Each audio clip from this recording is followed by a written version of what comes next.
હિરલ મહેતા સુરતના પલસાણાના આંત્રોલી ગામે ફાયરિંગ કરનાર ઝડપાયા છે। કડોદરા પોલીસે 3 આરોપીને ઝડપી પાડ્યા છે।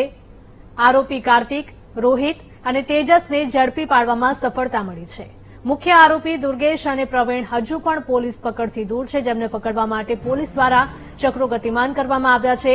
પૈસાની લેતી દેતીમાં આંત્રોલી ગામે થયું હતું ફાયરિંગ। ફરિયાદી અને આરોપીનો ગુનાહિત ઇતિહાસ પણ છે, તો બંને થોડા સમય પહેલા જ જેલમાંથી બહાર આવ્યા હોવાનું પણ સામે આવ્યું છે।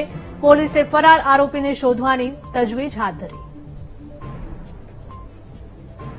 ઓનલાઈન પર સંવાદદાતા નિર્મલ જોડાયા છે વધુ વિગતો સાથે। નિર્મલ, જણાવશો કે પલસાણાના અંત્રોલી ગામની આ ઘટના કે જ્યાં ફાયરિંગ કરનારા ઝડપાયા છે, શું કાર્યવાહી કરવામાં આવશે?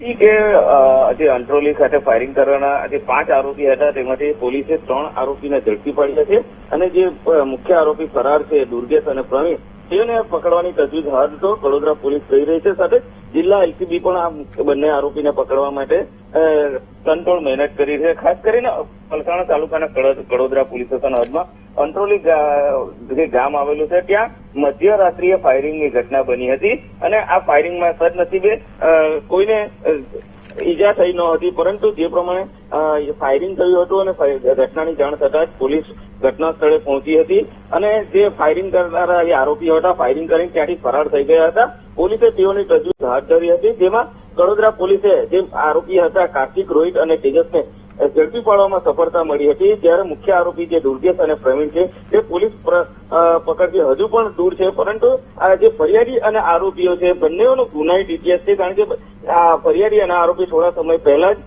સબ જેલમાંથી બહાર આવ્યા છે અને ફરી તેઓ બહાર આવતા જ આ કરતૂત શરૂ કરી હતી અને ફાયરિંગની ઘટના બની હતી। આ જે ઘટના હતી તે પૈસાની લેતી દેતીમાં ઘટના બની હતી। હાલ તો જે ફરાર આરોપીઓ છે તેને પકડવાની પોલીસ તજવીજ હાથ ધરી છે। જી બિલકુલ નિર્મલ, આભાર।